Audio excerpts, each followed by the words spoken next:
Dar borulu bir orqan, yoğun bağırsağı təsvir edək, olduğu üçün qısa bir zamanda keçməməzlik verəcək. Keçməməzlik vermiş bir xəstəyə yanaşı olaraq digər müalicələrin aparılması mümkünsüzdür.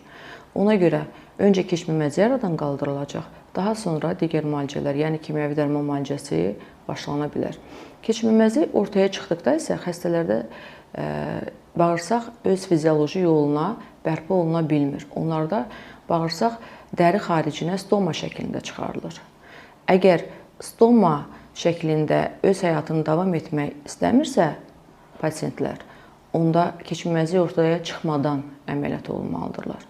Keçməməzliyin ortaya çıxmasının qarşısını almaq üçün uzaq metastazlar olsa belə, yoğun bağırsaq xərçəngi cərrahi əməliyyat üçün göstərişdir və cərrahi əməliyyat olunmalıdır.